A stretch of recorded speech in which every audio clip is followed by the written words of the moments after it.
ఒక పరుగు పందెంలో ఒక అతను బాగా పరిగెత్తి గెలుపును సాధించాడు.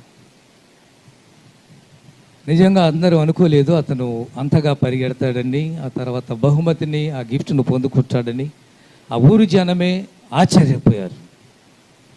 ఆశ్చర్యపోయి ఆ తర్వాత అతనికి బహుమతి ఇచ్చే ముందుగా ఒక ప్రశ్న వేశారు. బాబు, నువ్వు ప్రాక్టీస్ చేయలేదు, ఆ తర్వాత ఈ గేమ్లో నువ్వు వస్తావని అనుకోలేదు, కానీ అప్పటికప్పుడే వచ్చేసావు. ఈ పరుగు పందెంలో గెలిచావే, గెలుపుకు కారణం ఎవరు? అందరూ అంటుంటారు కదా, ఏమని?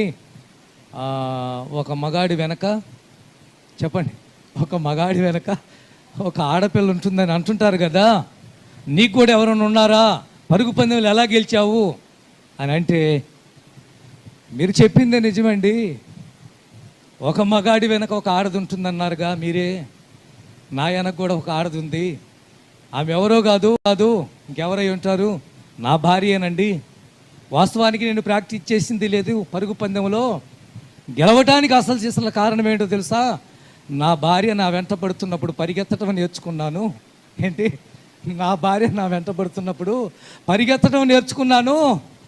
ఇప్పుడు నేను పరుగు పందెంలో మీరు 1, 2, 3 అన్నారే, అప్పుడు నేను పరిగెత్తేటప్పుడు ఒకటి గోలు పెట్టుకున్నాను. వెనక నా భార్య ఉంది, నన్ను వెంటాడుతుంది, వెంటబడుతుందని. ఆ గోలు మీదనే గెలిచారన్నాడట. మీ అందరికి అర్థమైందో లేదో? పరిగెత్తించే భార్యలు ఉన్నారుగా, ఇంకా ఏమండి, పరిగెత్తించే భార్యలు ఉన్నారుగా.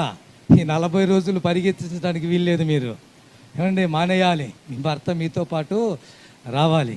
చెప్పాలి మీ భర్త గారు, పాస్టర్ గారు మరి ఏం చేశారో తెలియదు కానీ మీరు చేసిన ప్రార్థన, వారు ఉన్న ఉపవాసానికి ఫలితం ఏమిటో తెలుసా? నా భార్య మారిందండి. ఏం చెప్పాలి? భార్య మారిందండి. నిజంగా అద్భుతం అండి, దేవుడు గొప్పవాడండి అని చెప్పి వాళ్ళ మందిరానికి రావాలి. ఆ వచ్చే బాధ్యత, రాబట్టే బాధ్యత భార్యలుగా మీదే, పిల్లలుగా మీదే. మీ అమ్మ నాన్న రావటానికి